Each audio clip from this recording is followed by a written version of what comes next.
With Christmas just around the corner, gift ideas may seem almost impossible for people who you don't know what to get them. And so I'm going to show you something that is fun, easy, creative, and pretty much everyone will like them. So first off, I'll show you the first finished product. We have a tie blanket. You can go to Joann's fabric store or any other fabric place and buy the fabric. However, there are some more fun things to do to make it more personal, more meaningful, and it's going to take a lot of time, and I'm going to show you how to do that. On the back side of this blanket, I put a quote. It was the person who was going to receive this blanket, it was their favorite quote, and so I put it on the blanket. For the next blanket, I have drawn out a sketch of a turtle onto a piece of paper and cut around it, and then traced it onto the color fabric that I wanted, and basically cut it out, and then I put it on the blanket how I wanted it placed. After you cut out whatever you want, whether it be letters for a quote, turtles for someone who loves turtles, or whatever you want, you're going to need the blanket that you want to sew the turtles onto. You're going to need the turtles, whatever color fabric you want. And for people about 5 to 6 feet, I would recommend 2.5 to 3 yards, because you have to, well, we'll get into that later. And then you're going to need the bottom of the blanket. So you can choose whatever color. If you want it to be the same fabric, do whatever you want. Doesn't matter. So first you're going to lay out the turtles how you want them to be, however that is. So the easiest way to do this is to basically take these needles, so these little pins, you're going to take them and pretty much place the turtle or whatever you have down however you want, and just kind of stick it down in and let it come up through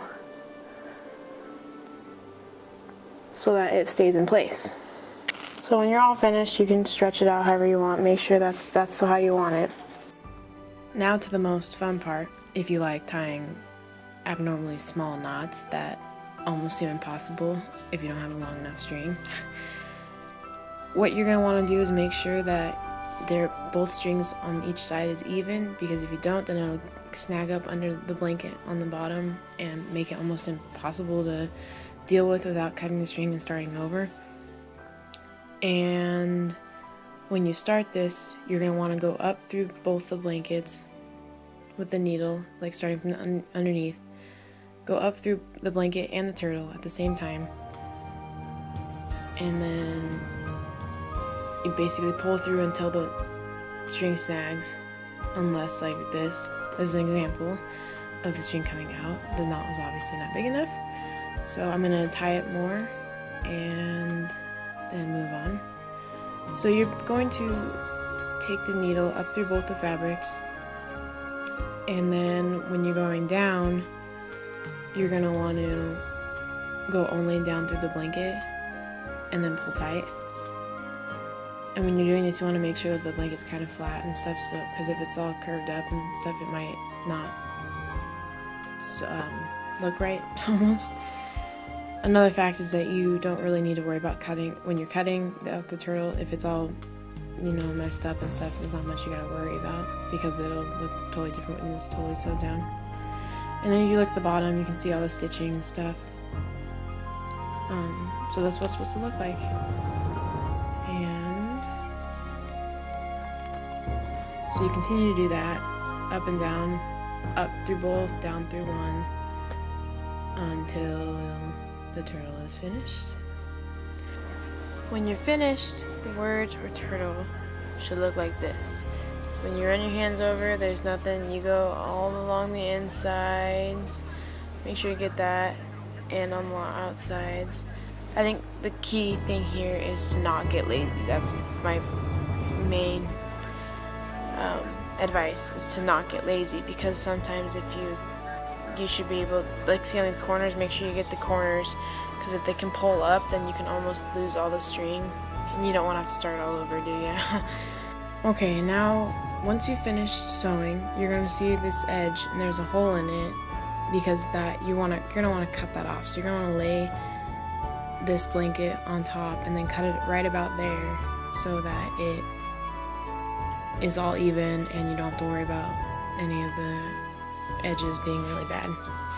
Next, what you're going to want to do is cut out a square, about a 4x4 square, and if it's a smaller blanket, I would suggest 3x3,